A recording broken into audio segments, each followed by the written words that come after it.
Scott Hansen here from NFL Red Zone. I hope you're checking out 1 hour of 5 Yard Rush, one of the best podcasts on NFL football in the UK.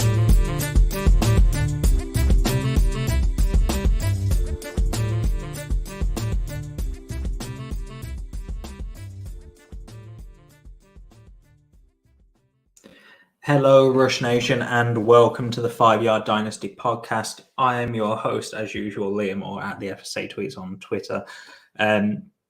Today, I have got the godfather of 5 Yard Rush himself, Don Stocks. I really didn't know how to introduce you because you're just such a magnificent presence to have on the podcast. But Stocks, how are you doing, mate? We haven't had you on for quite a while.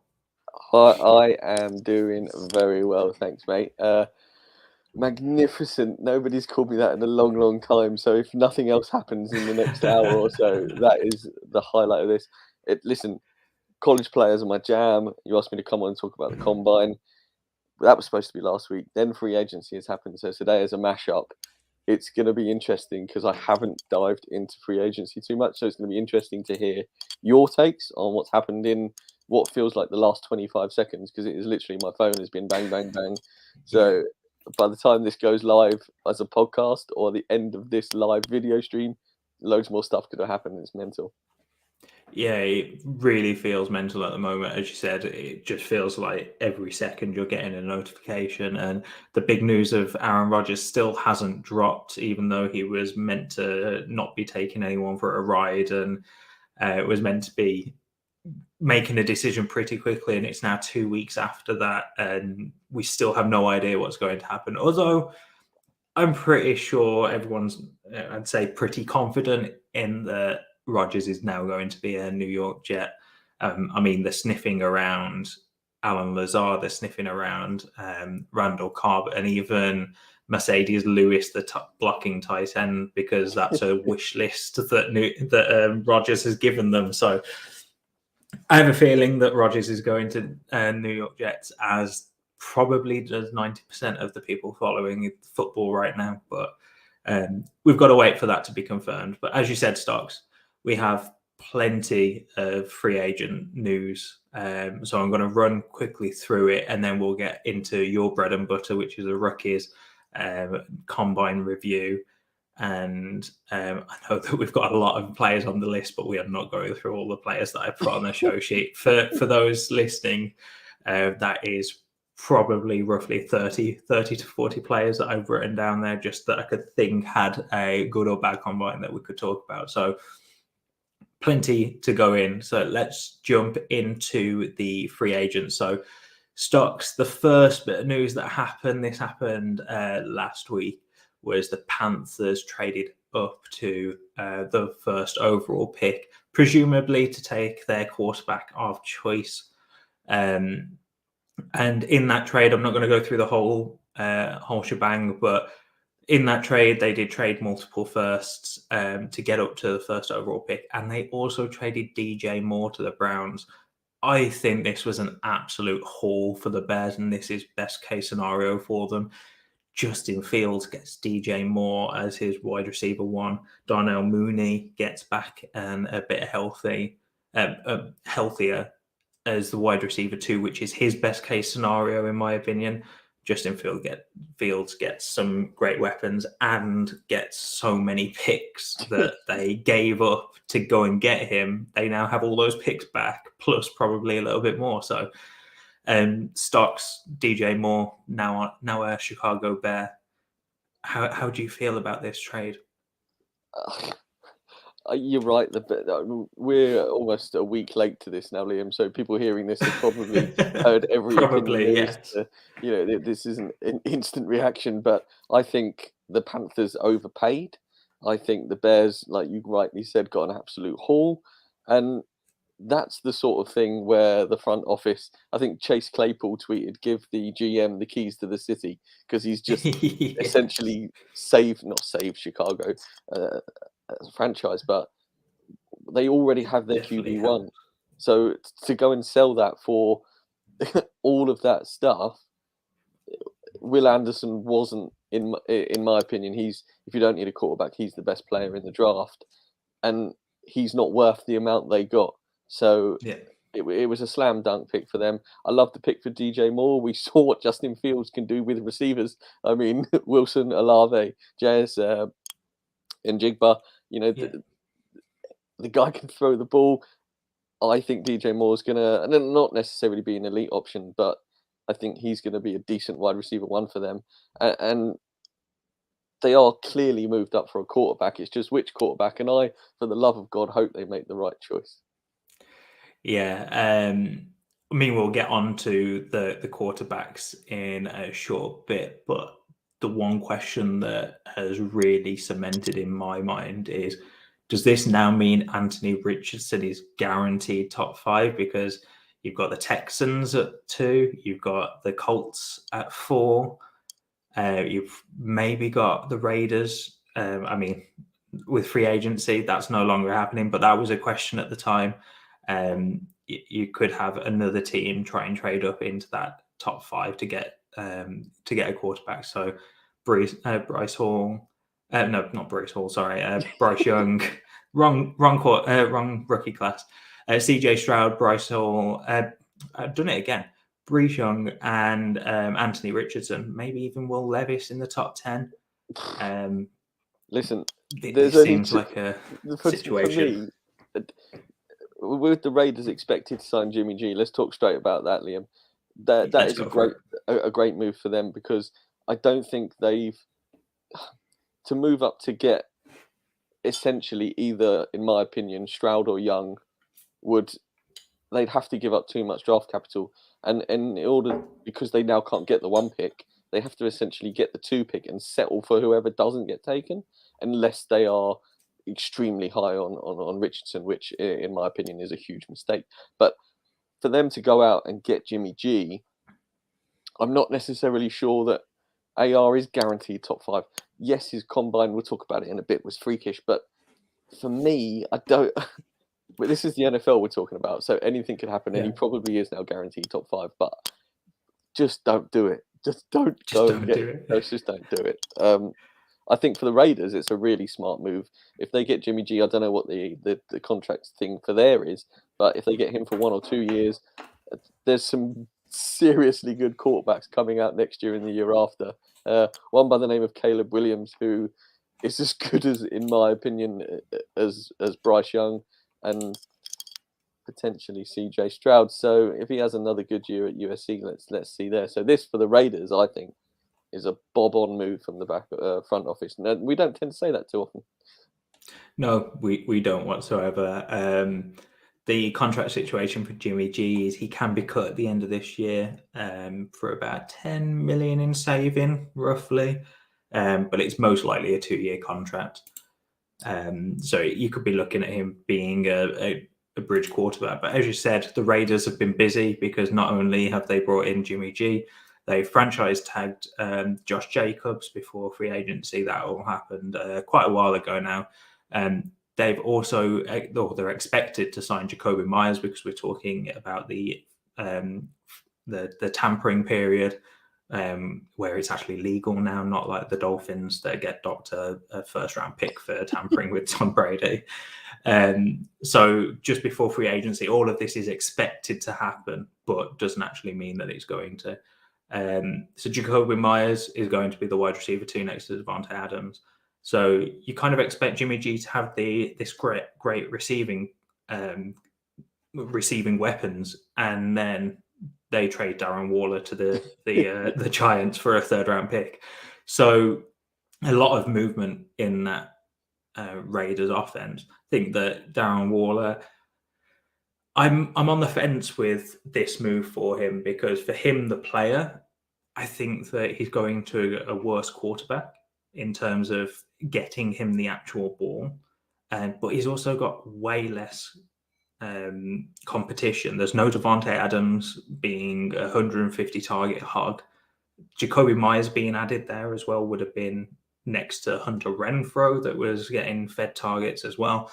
So plenty of room for targets for Waller. But I also think that that's a much worse offense to be in for the receiving side.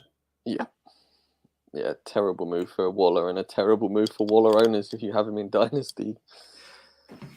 Yeah, I tried to pick up more shares of Waller, and I wanted more, and I thought that a trade was coming. It made sense, but I didn't think it was to the Giants. He seems like that boom bust kind of tight end at the moment. I think he was tight end 10 or 12, somewhere in that range in January ADP last time I looked. And if you can get him there, brilliant, because if you're competing and he hits at that type of value, then brilliant. But if he doesn't, you're not actually paying that much for him. But staying on the lines with the Raiders and being busy, they obviously cut Derek Carr, and Derek Carr went and signed with the Saints. We're on the Saints. Michael Thomas also restructured his contract to stay in New Orleans this year, although I don't expect him to be there next year because he's got a ridiculous cap saving. I think it's like 50 million. So Michael Thomas is going to be next to Chris Olave, getting the ball from Derek Carr, who goes into New Orleans and becomes the best NFC South quarterback on our roster right now. Yeah.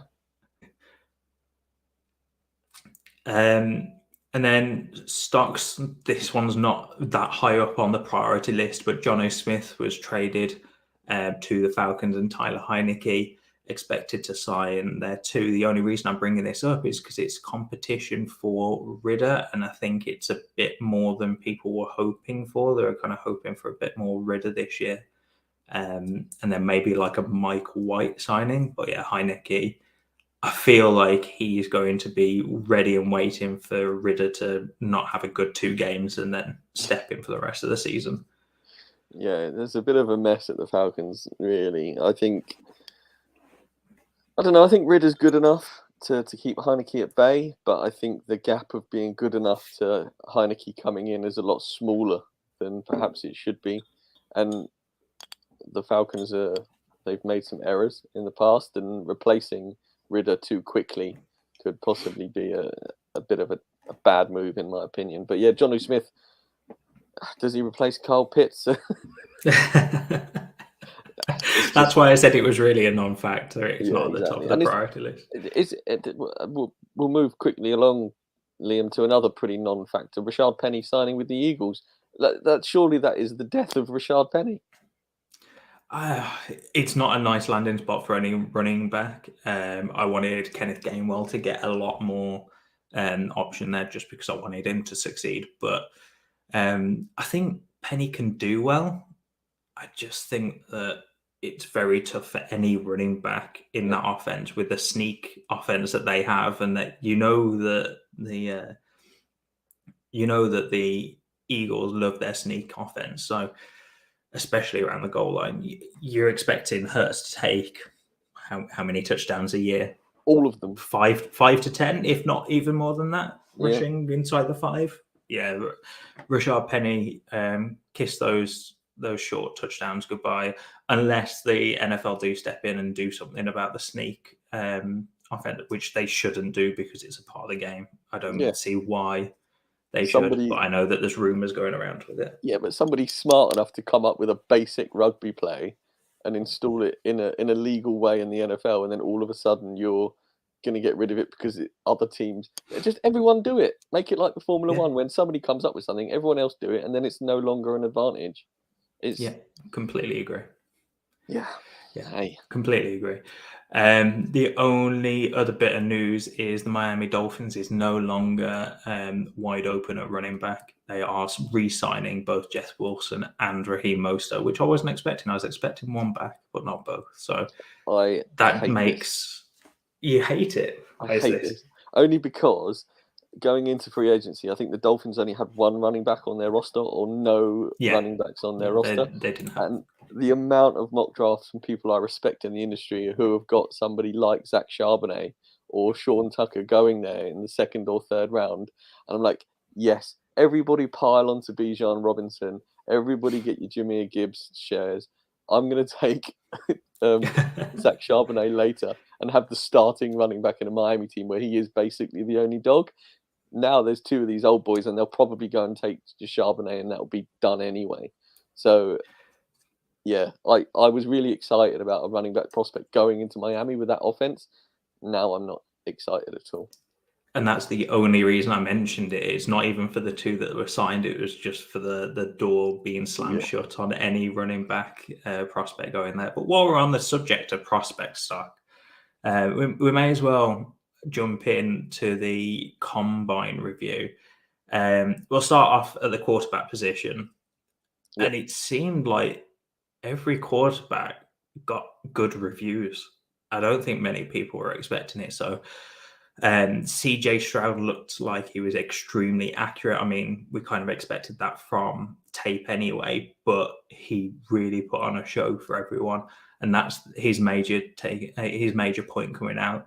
You got Bryce Young actually being over 200 pounds. I think that was just under 200 pounds. Sorry, I can see stocks shaking my head. No, so come on, talk to me. I'm gonna go back to the start of this conversation, talk about the combine. I want to talk to you about what you think the combine means for dynasty football. So for me, the NFL combine, you should take the top. You should take the most of the top locked-in positions and disregard them from the combine, because the NFL combine shows us one thing, and it very rarely shows us the flip side of this coin. It shows us, for me, all the stuff we already know. You go and take an accurate quarterback like CJ Stroud, take him out of a game situation padded up, you put him in an indoor environment, throwing a football to casual receivers. No, that's the wrong way of putting it. Casually to receivers. Yes, CJ Stroud's going to be accurate. We already know that, like you said, from tape. Look at his college films. He is the most accurate quarterback in this class. For me, that is the overriding fact for an NFL quarterback, what I want coming out of college. I want poise in the pocket. I want accuracy. CJ Stroud is my quarterback one. Why? I'm not saying we shouldn't do this show, because that is terrible of me and we might as well end it now. But what do you get from the combine for dynasty football in regards to dynasty? Because the thing for me in dynasty is the combine's great, and sometimes we see stuff that we didn't necessarily see, like Chase Brown, for instance. We'll talk about him in a little bit. But landing spot surely is a much greater factor in dynasty football than the combine. So before I get into your question, Bryce Young did weigh in over 200 pounds. I wanted to clarify that because I got myself a little bit confused when you were shaking your head. I thought I had some sort of fact wrong. No, I was bang on that. I'll tell you why I was shaking my head when we talk about Bryce Young in a minute. Yeah, that's fine. So back to your question on how it helps, how the combine helps in dynasty. This is actually what I wanted to talk about right at the end of this pod. I wasn't going to say anything. I wanted to get your opinion on it first, but you've just done it for me, so perfect. But what I wanted to say was, it's a hype event. That is all it is. It's a hype event. Yes, it confirms how fast someone is, or how much someone weighs, or whether someone's accurate. Like we've already talked about, like we'll talk about the running backs, the tight ends, the wide receivers, how fast they were. Sure, it confirms all of this, but you can see it all from tape. Yep. But all the combine does is make hype stories, and that's what dynasty people should be analyzing a lot more than what actually goes on at the combine. I'm not saying that what happens at the combine doesn't affect evaluations, because it does for me. How I use it is I take the scores and I'll put them into what's called relative athletic score, or RAS. And I use that in my rookie model. But that's just so I have something in there that tells me, okay, this guy's fast, this guy's slow, or whatever. And it's all calculated there. Yeah. But I don't put someone's 4.3 speed in there, because that's without pads. That's not being hit and going down at the first contact, etc. So what I use it for the most is to see who's going to get hyped out of the stadium, out of the planet, like someone we're going to talk about at the quarterback position very, very soon. And you can try and capitalize off that. You can Because right Yes. now, what people have got to think, or I say what people have got to think is, people lack the thought process of, actually, we have no idea what the NFL thinks of this. Think about this time last year, Malik Willis, even though there's still questions around some of his accuracy, his sort of combine performance didn't really knock his stock. If anything, it made it better because he was fast. Hmm. And yet he still went in the third round. But he still got some hype from the combine.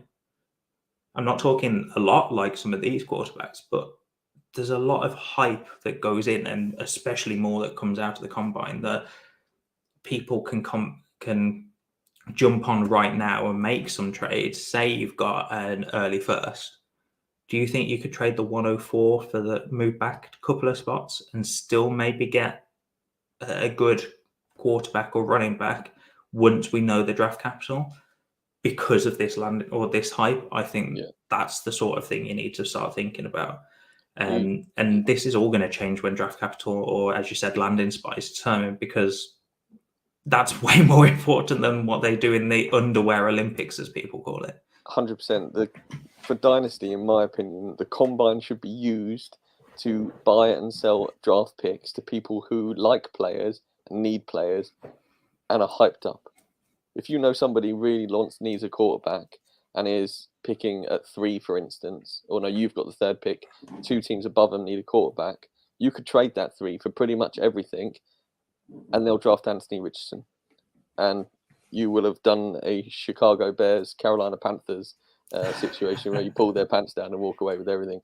But that for me is exactly like you say, what the combine it should be used for. But that doesn't mean to stop listening now, guys. We still have these people to talk about and their combine performances. And another thing for me, I think, for combine is it's in some respects, people who aren't into college football, it's the first time they get a look on an NFL basis at some of these players. They get to learn the names, they get to see how they perform on tape, it from the combine, maybe a few highlights thrown in, and it's a good starting point to learn the names of the draft class before they get picked in the NFL draft. So, stocks, let's dive back into Bryce Young. Right. I know you had stuff to talk about there. I'm just going to sit back and listen, because I know you've got this monologue ready. It's yeah, I have. If I talked for too long, Liam, tell me, because we're into the pod already. Okay, so if you'd have asked me at the start of last season who my quarterback 1 would have been coming into this year's draft class, it would have been Bryce Young. He had a few things for me to work on, not necessarily to get better at. He wasn't bad at anything. For me, he didn't improve his footwork enough throughout the course of the season for me to consistently think, yes, his presence in the pocket and his pocket awareness is fantastic. I think it's the best in the draft class. However, his size doesn't make up for the fact that his footwork isn't perfect. And when you say he comes in over 200 pounds, yes, he came in at over 200 pounds. The guy never played at over 193, I think, in the season, something like that.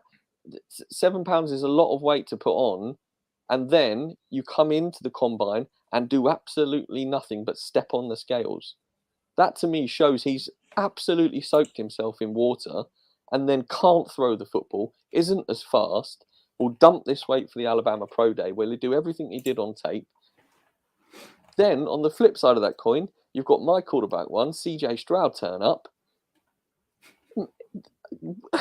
Bryce Young not performing at the combine, CJ Stroud didn't even have to do anything and automatically look better. Then he goes out there, didn't do a 40 shuttle broad jump and other stuff, because we don't need to know his athleticism in that. CJ Stroud can run. He isn't necessarily as maneuverable as Bryce Young. It's not his game. You put him in the pocket, you let the guy zing the ball, got one of the strongest arms in the draft class. He can hit a barn door, not just a barn door, but he can hit the lock bit in the middle of a barn door from like 60 yards away. And then you tack on to the fact that he got to throw a few balls to JSN during his combine drills. I mean, hello, perfect situation for CJ Stroud. It started as a level playing field. As soon as Bryce Young didn't do anything, his stock dropped. him not doing anything increased CJ Stroud, and then you got CJ Stroud doing everything he does that we know he does on tape in the combine. His stock increases. The gap there is too big. I don't care what Bryce Young does at his Alabama Pro Day now.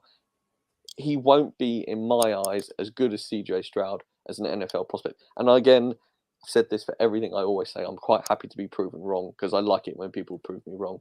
But CJ Stroud is just, I think, a better quarterback prospect. And he could easily have won the Heisman 2 years in a row. It sounds like it's very certain which side you're on, Stokes. Yeah, I mean, they both have positives, as you said.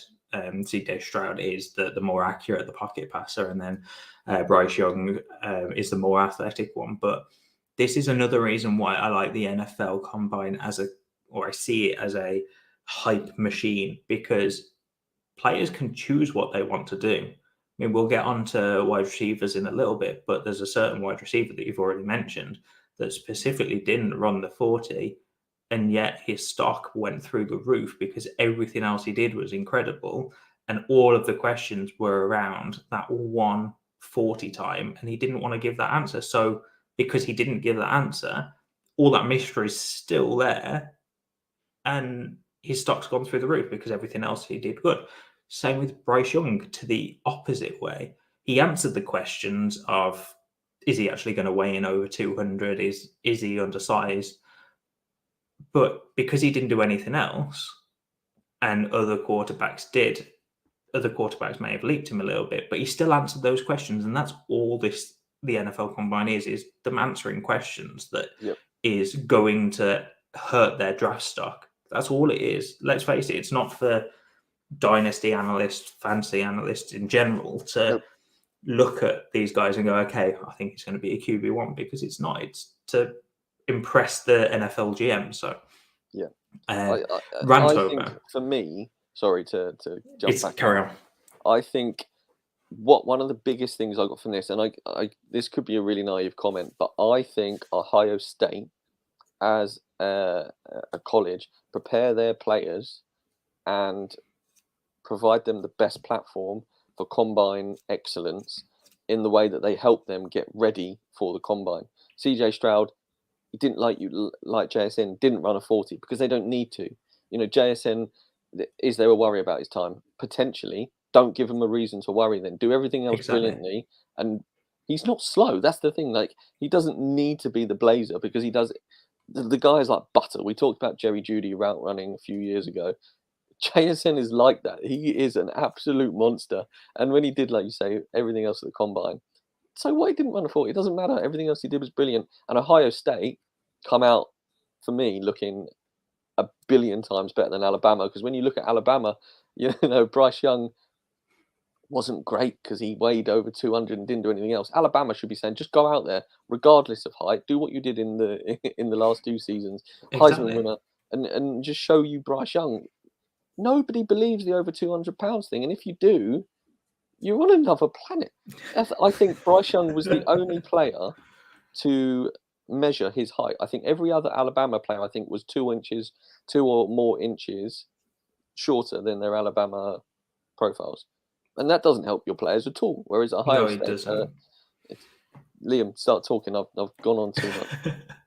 Well, I'm going to set you off again because the other quarterback I wanted to touch on was the quarterback that blew the draft out of the water in terms of hype, Anthony Richardson. You've already mentioned it.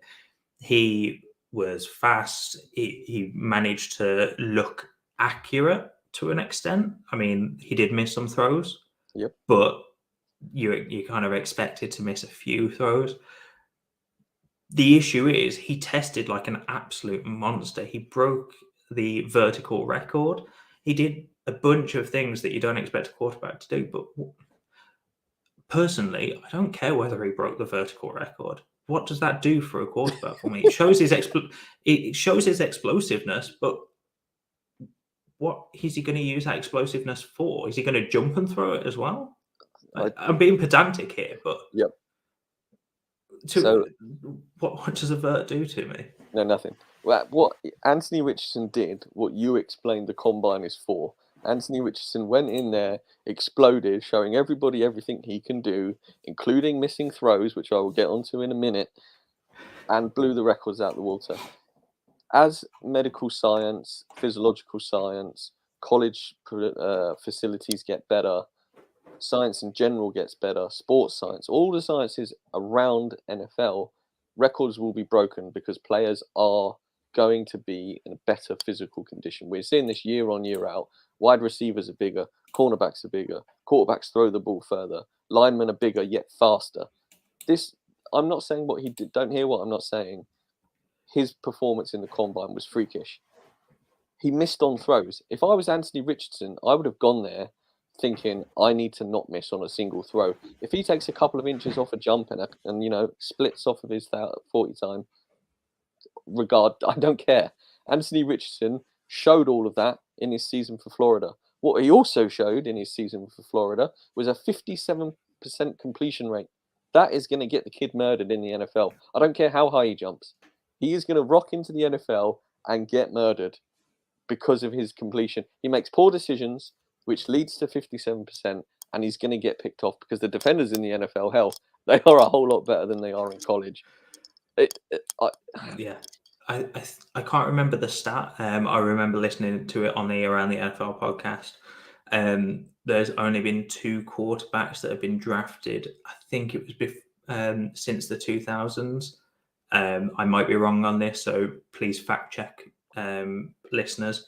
But there's only been a few quarterbacks that have been drafted with a lower completion rate than him, which is insane.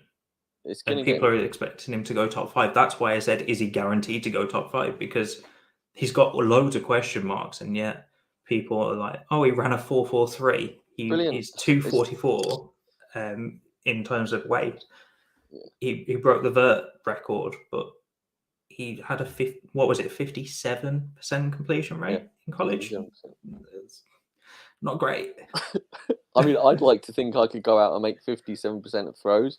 Like, and let's move on to Will Levis as well. He went to the combine and did exactly the same thing as Anthony Richardson did. He went and showed he's got a cannon of an arm. Apparently, he interviewed really well, which is great for him. Coming from Kentucky, you know, not necessarily sure of his ability to be what's classed as a professional because they're not a big school.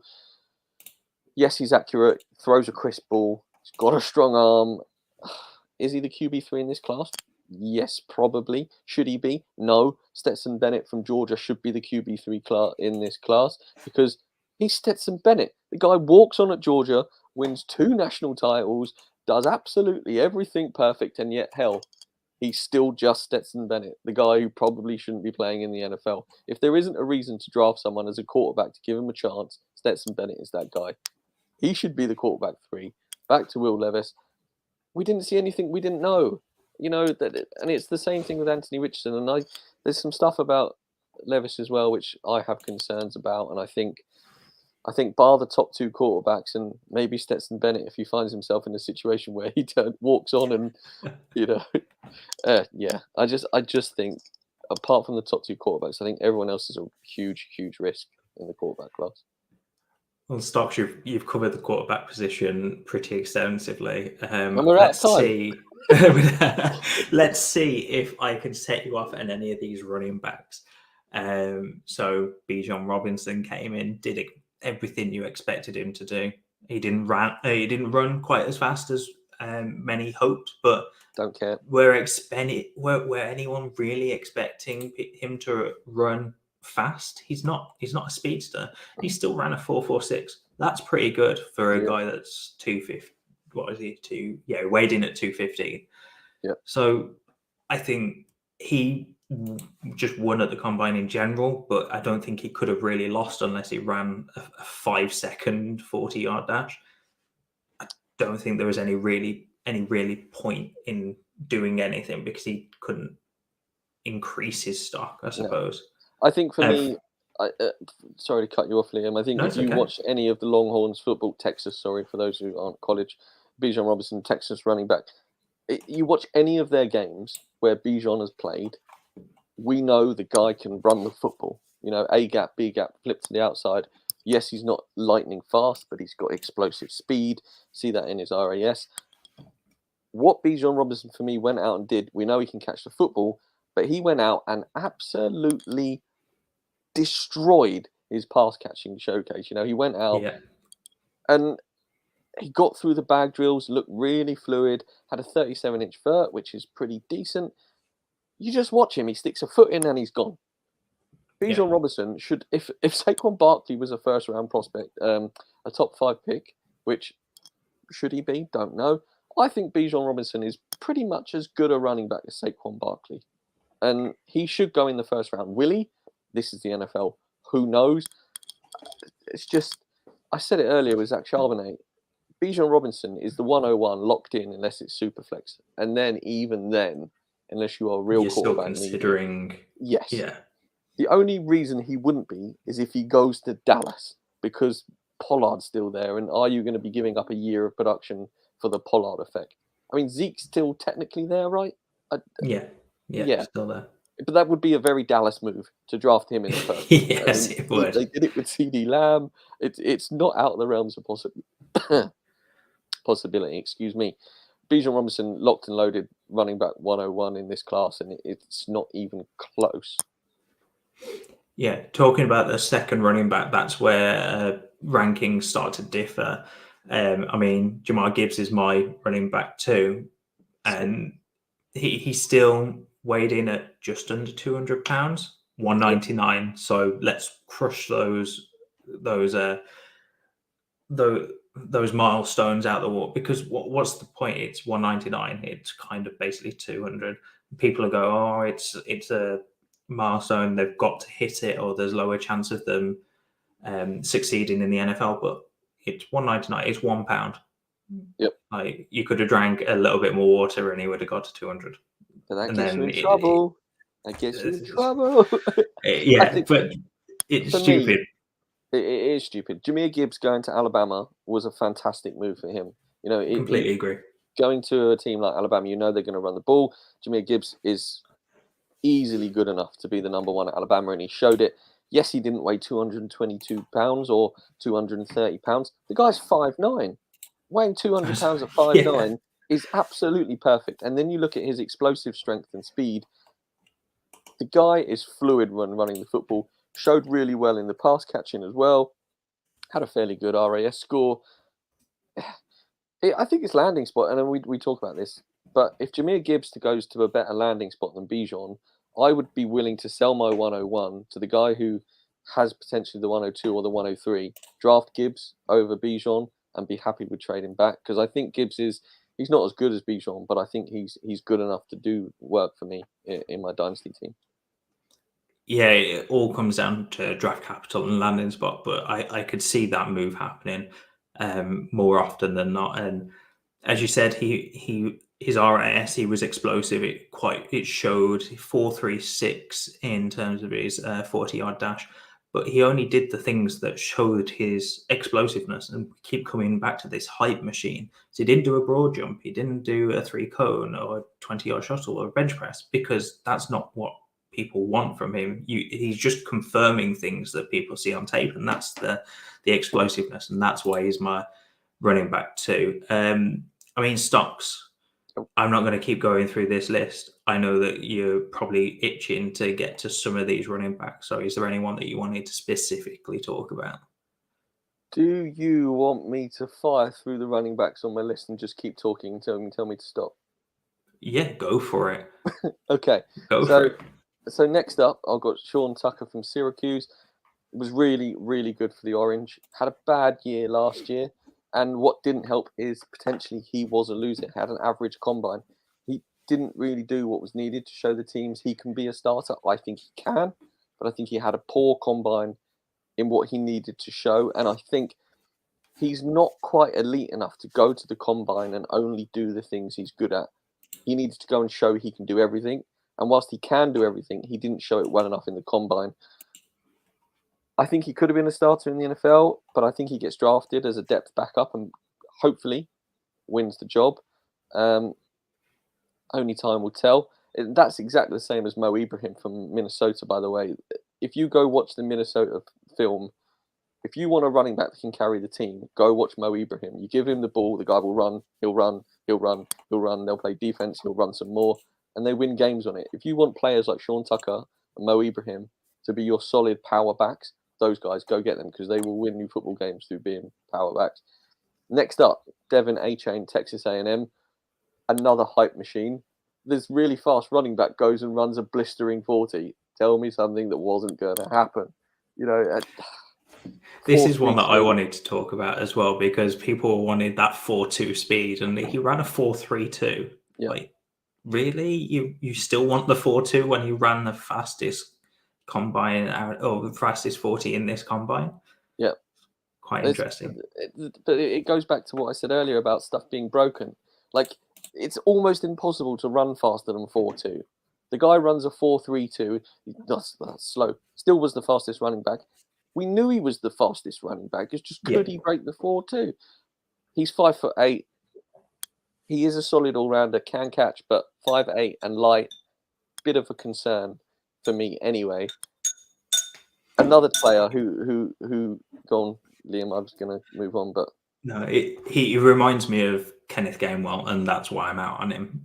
He, undersized speedster, he's got that agility, but just is he going to be anything at the NFL level other than maybe a satellite back or a change of pace guy? I don't think so. Yeah. Another player who's on the list is Chase Brown from Illinois. Had an unbelievable 2022. So did Illinois, to be fair. Their whole season was fantastic. Then he went to the Combine and performed really, really well at the Combine. Chase Brown can do everything. Is he going to get a chance? I don't know. Is he good enough to be a starter? I think so. But then the way the NFL are using running backs, if you're not elite, are there bell cow roles anymore? I don't know. But he's top 5 running back for me. A running back with a name by Tank Bigsby from Auburn should be an elite power back, is an elite power back, doesn't catch very well, and then went and ran slower. He ran a slow 40, had a terrible split. He did all right in the drills, looked fluid, but his whole game is, as I mentioned, smash mouth football. Yeah. And the Combine did not help him, in my opinion. So his draft stock dropped terribly. Another player who I wasn't high on to start with was Kenny McIntosh from Georgia. We hear about these Georgia running backs. Kenny McIntosh is not as good as Zeus, who come out last year. And then his draft stock just got run over by a freight train. He went and ran a 4.62 40, which shocked everyone because we thought he was faster than that. There was multiple miscues in his on-field drills. Didn't show any burst. Looked confused. It was just absolutely miserable for McIntosh. So even if he performs at Georgia's Pro Day, his draft stock is just right down for me. That's my running backs done, Liam. Anyone I missed that you want to talk about?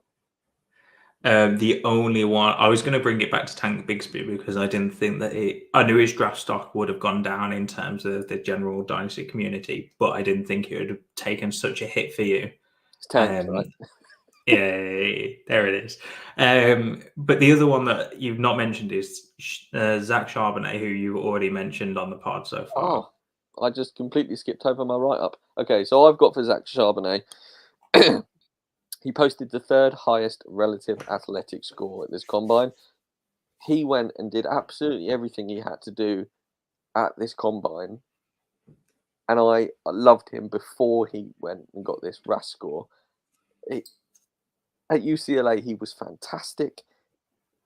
Personally, he does everything I want from my running back prospects. And as I said earlier, if he got a sneaky move to somewhere else, I would be well up for trading back and picking Charbonnet because I think he's going to surprise some people at the next level. If he gets picked in the NFL draft in round 3 or above, I'm just going to be smashing his draft button anyway, regardless of landing spot, because I think at that point draft capital is important. So moving from Michigan over to UCLA, bravo, Mr. Charbonnet. That's as good as Jahmyr Gibbs for me, and he went to the Combine and did what he needed to do. So yeah, big time riser for me, Charbonnet. Yeah, I had him and Tank Bigsby in a tier after Gibbs based on my tape review. I thought that Bigsby was going to be great at the combine, going to quash some of those speed rumors, and instead he kind of fed them a little bit. And Zach Charbonnet, even though he ran a 4.53, we didn't expect him to be fast. Yep. I think that was the difference. We kind of wanted Tank Bigsby to be a little bit faster. But yeah, I think that cements that Charbonnet is now pre-draft above Tank Bigsby for me in my rankings, which makes me a bit sad because I like Tank Bigsby's play a lot. Stocks, wide receivers. Oh, before we move on, the running back. Oh, man. He's a pass catching back from a small school, but he's measured the smallest player ever at the NFL Combine, like 5'2", 5'3", 5'4". 5'5". I know who you're on about, but I can't remember who it is. Oh, my brain's gone. Apologies, Rush Nation. That is. This is awful because we should know this. This should be at the top of our, just on the tip of our tongue. It'll come back to me. Yeah, we'll carry on to wide receivers, and if it comes back to us, we'll let you know the Rush Nation while I'm frantically trying to research it. Deuce Vaughn. Deuce Vaughn, yes. Well done. That's who it is. Yeah. So he measured, 5'5", not very big whatsoever. And I don't know how you feel about him. I didn't like him coming in regardless. Look, he was great at his school, but he's not an NFL prospect. No, that's kind of how I felt about him. So, he didn't run a 40-yard. His vert and his broad jump weren't brilliant. Came in at 5'5", 179. So, again, just undersized. NFL comparison by Lance Zierlein is J.J. Taylor, so that doesn't really help in terms of who you're meant to picture with him. So, hey, look, listen, if you've met me, Rush Nation, I'm 5'10", 180 pounds. So he's the same weight as me, but 5 inches smaller, and I am a tiny dude. So you're not tiny. You're smaller than me, but it's not by much. But like 2 inches, maybe. 2 inches is nothing. Look, let's do wide receivers. Yeah, wide receivers. So we've already mentioned Jackson Smith and Jigba a little bit. I mean, he blew the combine out of the water and didn't have to run his 40-yard dash, but he still smashed it out of the park. You've also got Addison on the other side of that, Jordan Addison, who was my wide receiver 1 going into the combine. Now is my wide receiver 2 because his stock didn't tank, but he ran slower than people thought, and I thought that his speed would be a big part of why people liked him, and yet he ran a 4.5, I think it was, 4.49. Sorry, so just faster than that. I thought he was going to run a little bit faster, but I still think he's one of the top wide receivers in this draft, and I think everyone's now got JSN above him as wide receiver 1. I am gonna a bit of an unpopular take here. I think I've got I love Jordan Addison going to USC. I thought that is an absolutely fantastic move for you, kid. I thought Caleb Williams throwing you the ball, Lincoln Riley doing Lincoln Riley things, and didn't shine this season how I thought he would. And then, like you said, didn't blow his stock up, but didn't blow up in a good way either at the combine. For me, JSN is easily the best wide receiver in this class. You go back 2 years on a team where Garrett Wilson and Chris Olave were there, and JSN had 1,500 receiving yards in a college season with Wilson and Olave on the team, and was almost twice as productive as them in that season. They both got drafted really high. If JSN doesn't go as high as them, it's because NFL teams have looked at last year. Would be a bad move in my opinion. He's an elite route runner. And just go watch his tape from 2 years ago, then watch the combine and draft him as he should be drafted. Jordan Addison weighed 171 pounds, like you say, ran a 4.49. It's his size which is going to make him a tough fit in the NFL. If he goes to any play action heavy offense, I think he's going to be in big trouble. Was considered maybe an early to mid round first pick like you. I had him as my wide receiver 1 because I thought this move was just fantastic, but his RAS score is absolutely shocking when you look at his size and weight. And I think NFL teams might see that as a real problem, even though he is handsy. He does win the ball in the air. He's got a good high point. I think they might punish him for his lack of size at the combine and his bad down year, not bad down year at USC when it should have been better. I mean, for me, I've got Quentin Johnson from TCU, Zay Flowers, and Keyshawn Butte all above him now, and that is purely from his down year in college, let alone the combine. So. Yeah. I don't know how you feel about Quentin Johnson, Liam, but his size at the combine was massive, 6'3", 208 pounds. He's got massive leg strength that we saw from the jumping skills. And last year at TCU, yes, TCU had a TCU year by making it to the college final. Should they have done that? No, because they were completely outskilled by Georgia, but it's a fairy tale story. And he did everything last year that I want to see from my wide receivers. This is the kind of dude who we saw a few years ago, like Henry Ruggs, surprise people and be the wide receiver one. I think Quentin Johnson has sneaky chance to be the wide receiver one taken from his production last year and how he performed at the combine. And it wouldn't shock me. I'm not saying he is the best receiver, but I'm saying if there's an NFL team who really likes him and they're up there, he could easily go as the wide receiver one. I think he definitely fits the NFL size comparisons a lot more than the others that we've already spoken about. I mean, I had him as my wide receiver 3, and I'm kind of now thinking he's quite close to Addison for me, maybe even tipping Addison, and I wasn't a huge fan of Quentin Johnson's tape. But that being said, he's 6'3", and he had the 3rd highest vertical from this wide receiver class. By 0.5 of an inch, so half of an inch. So that shows that he can be explosive and he's going to be a great jump ball type of guy. But the thing that really helps with Quentin Johnson's stock is he went in there and he didn't have to prove his speed or anything because people knew that he wasn't going to be running massively fast 40. Yep. What he needed to go in there and say was, I'm a massively different type of wide receiver to a lot of these other guys, because a lot of these other guys are trying to impress with the speed, with the agility. But Quentin Johnson is like a Jamar Chase from a few years ago. I'm not saying that that's the type of level we're expecting from him, before anyone runs off with that out of context. But he's the guy that I didn't really like coming in because he doesn't win in an orthodox way in like a speed or with a route running, or he doesn't win like that, but he just comes up with the ball an amazing lot of times. So I think what he needed to do was go in there and show his size, show his power, and that's what he went in and did. And that's why his stock probably went up a little bit. I think it helps with Addison coming down a lot more as well. Yeah. Stocks, is there anyone else that you wanted to speak about wide receiver wise? Because there's a lot of them, and I know you've prepped a lot of notes. Okay, so I will do what I did with the running back. I'll carry on. Go for it. So flip side of the equation is almost Zay Flowers from Boston College. You know, we got Quentin Johnson, who's heavy, tall. Zay Flowers is complete opposite, weighed 182 pounds, only 5'9", but then went and ran a 4.42 in the 40, which was important for him.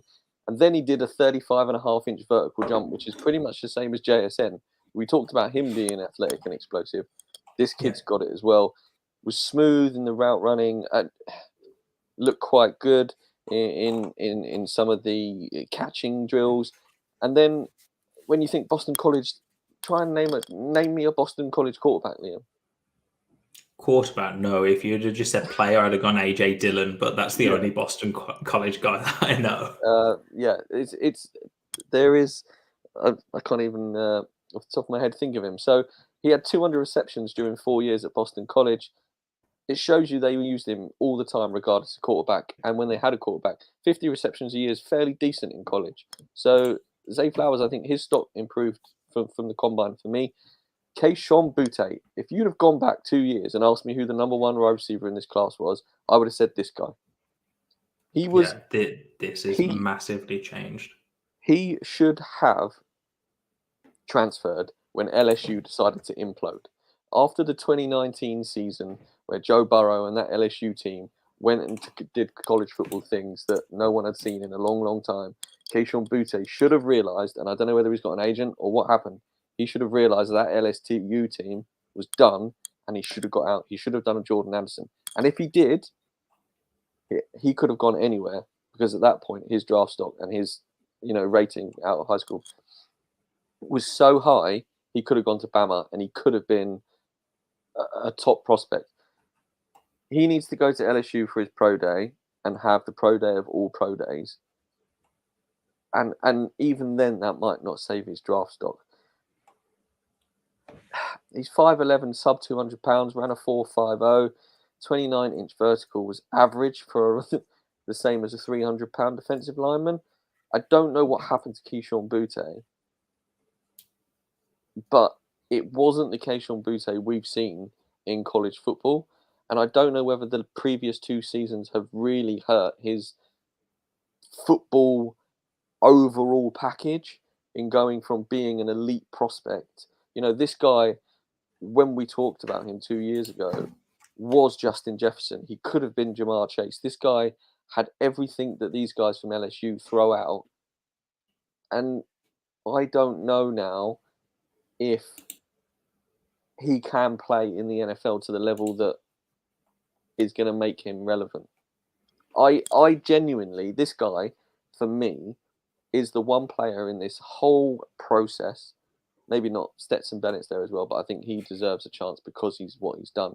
I think Keishon Butte, for me, is the one player I want to be drafted and then smack the NFL in the mouth because he's been drafted. He's got a point to prove. Somebody sticks a rocket up him and says, Keishon, go out there and be you from 3 years ago because you can do it. And I want of all the players in the draft, I want him to succeed more than anyone because I think talent-wise, we could be missing out on a generational prospect in Keishon Butte that he could be a ghost. The Keishon Butte that comes into the NFL could well be a ghost that we never see the old one. But it's such a shame because we talk about prospects and we talk about them for fantasy football. And when you think about this guy, what could have been, if we never see him in the NFL, it would just be an absolute shame. And it's just sad. It could be sad. So I'm hoping that his pro day's good. He gets drafted to a place where he can start because I think he needs to start hot. And I think if he starts hot, gets a report, I think he could easily be top 3 from this draft class if we see the 2-year-old Keishon Butte. Yeah, I agree with you, and with him, I found him really difficult to watch his tape because I remember hearing all of these. Like I've listened to podcasts and I try and stay in touch with the college football side all the way through each of these careers because I like to know what's coming in before I start my own process. And I remember hearing Butte's name so many times a few years ago. And then when he came, or when I started hearing about him this year, that kind of awe around him has completely changed. And that was quite sad to see, as you said. Yeah. I think if anyone is going to go in the 3rd round in rookie drafts and have the biggest chance or the highest upside, it's going to be him. You maybe have a case for someone like Marvin Mims or a Josh Downs from some of their combine hype, but I think that's at the early stage of the 3rd round. I think Butte he's not going anywhere other than 3rd round in rookie drafts right now. Yeah, I think he's got the most Amon-Ra St. Brown about him in rookie drafts that we could see in a while. Moving on, Tank Dell, a name you can forget, had a shocker of a combine, almost looked like he wasn't there in mind, and just his body was there. Yeah. His mind was not there. His draft stock got absolutely annihilated. Josh Downs, you mentioned him, showed unbelievable short yardage speed, great explosiveness in his jumping. Played tough in his career at Carolina, but poor RAS on size was a worry for me.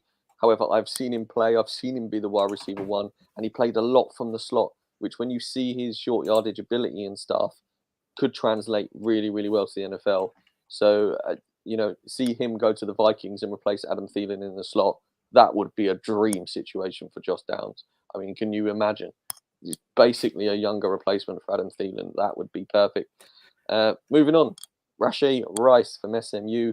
Loved this guy because Tanner Mordecai was his quarterback for a couple of years, and that kid can sling the ball. Watch out for him at Wisconsin this year. I think he is sneaky upside for quarterback high next year. Anyway, Rashee Rice was explosive in his jumps, ran a respectable 4.51, had decent film, questioned his straight line speed, but whilst his 4.51 wasn't fast, it also wasn't potentially as slow as maybe we thought. So, I mean, career-wise, 96 catches, 10 TDs, average 14 yards a catch. But I think running that 4.51, I think questions about his speed we can sort of relax on a little bit. So Rashee Rice, I think, did himself good at the combine. Yeah, that's it for my quarterbacks. I mean, the only wide receiver, the only other player I would like to mention is Jalen Hyatt from Tennessee. Go watch him with Hendon Hooker last year. The guy had multiple touchdown games, multiple over 100-yard games. Double man him in the biggest occasion. If Jalen Hyatt wants to play football, like he clearly did for Tennessee, the kid can ball, and I think he could have some value in the NFL draft coming up. But yeah, otherwise that's me wide receiver out, Liam. As your wide receiver out, let's just carry on with the tight ends then. Okay. So I'm going to leave you to this one because I know what's coming. No. So if you look at each positional group in this year's NFL draft, there is a case to say that the tight ends is the best group from this NFL draft. I don't know if there's been an NFL draft where this amount of quality tight ends has come out in 1 year. I'm not saying there's a whole load of Travis Kelce's just waiting to be picked lovely in your second or third round, but there is. So you've got Zach Kunitz, Darnell Washington, Luke Musgrave, Dalton Kincaid. They all had great combines. The tight end one in this class is Michael Mayer. I don't care what anybody says. Played for Notre Dame. He's still the tight end one. He had the Bryce Young of quarterback tight end combines. He didn't have the best tight end combine. Everyone else blew the socks off their own feet in their combines, and Michael Mayer had a bad one. And we've already seen that scale flip with the quarterbacks. Michael Mayer is still the best tight end in this class. He's the most pro-ready. He's the best blocker. Can catch pretty much anything you throw at him. The guy's wingspan is ridiculous. He just didn't go out there and excite me. You know, it wasn't... Yeah. But he didn't need to. You would just go watch his tape. I think the only tight ends with a better college production over games played than Michael Mayer are Gronkowski and Kyle Pitts. That's it. Michael Mayer is the third best tight end to come out of college, production-wise, than those two guys mentioned. Kyle Pitts, drafted to the Falcons. Anywhere else, and he could probably be elite. Gronkowski, one of the best tight ends ever. So you need to block as a tight end in the NFL now, so they can use you in different packages. Michael Mayer can do it. The guy can catch. Pro-ready tight end. Plug him in as the tight end one. And if anybody wants to fight me, come and find me because I'm ready. Fighting words from Stocks. I'm not going to fight you on that. I got Mayo as my tight end one in this class. I think the interesting thing here is Darnell Washington had a lot of hype because of that one catch. That you've seen it circulated everywhere, and everyone knew that he was a great catcher anyway. But that one catch was all the hype that he needed. All he had to do is have that one play and not do anything else at the combine, and that was it. That was his. That could sum up his entire combine. Yeah. I will say I think his toe was out, but it's the combine, so I'm not too worried about it. I mean, what do you think of him? Like Luke Musgrave, did he do anything for you? I know that these guys had a better combine or answered more questions and got a bit more hype than Mayer, but where do you fall on the rest of the guys? So I really like Dalton Kincaid. I think his combine was fantastic, but you go and watch his tape. He can ball as well. And the same for Zach Kunitz. I think they both really helped themselves at the combine specifically. And tight ends these days, they're basically inflated wide receivers who, if you can block, that's the difference between where you get drafted. Unless you are a blocking tight end and then you go in like the 6th round and no one ever knows your name and we move on. But yeah, like I said, the tight end class is really, really good. And I think there are going to be some steals in the Dynasty drafts late on for these guys who get drafted to a team perhaps where sort of like a Hayden Hurst, Mark Andrews situation where Mark Andrews was taken after Hayden Hurst and actually developed into the tight end one. I'm not saying 2 of these guys are going to go to the same team from the same draft class, but they could slide in behind a tight end like the guy at the Eagles or that kind of ilk and take over the starting role.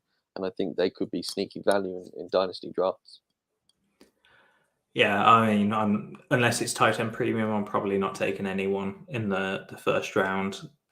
I need to see first round capital from any NFL team to even consider that with my first round pick. So, and if none of them get first round capital, it really depends on the value, because in the 3rd and 4th round, I'm probably taking shots at running back. 2nd round is the only time where I'd consider it. And at the moment, too many running backs and decent wide receivers are going in that range for rookie drafts that I can't consider anyone unless they drop massively. But Stocks, unless there is anyone else for you to cover if you've got your notes, because I don't want you to leave those notes on the screen and not share them with the listeners. I have. I've touched on everyone. Perfect. Yeah, there isn't anyone else on my list I haven't mentioned. So the list is well used, Liam. Don't panic. That's awesome. That's exactly what I wanted, Stocks. But before we get out of here, some news, I suppose. I don't know how much of news this is. Boston Scott has re-signed with the Eagles, so that Rashard Penny news at the start gets a little bit worse for Rashard Penny. So yes, I'm probably with you in terms of he's not going to be brilliant, but unless of course Miles Sanders leaves, and then who knows? Well, yeah, Sanders is a free agent this year, so he's probably. I think this spells the fact that he's done. The one thing that I did want to mention was Alan Lazard has actually got a 4-year, $44 million deal from the New York Jets. Ooh. So I think that is Rodgers confirmed, basically. I don't think Lazard signs that deal without knowing that Rodgers is going there. Yeah. That's it.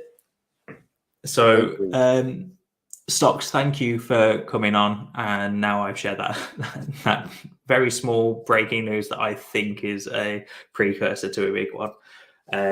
That is everything we've got for you, listeners. So that is the end of the show. Enjoy your weeks until next week. We'll see you then. Thanks again, Stocks. See you later.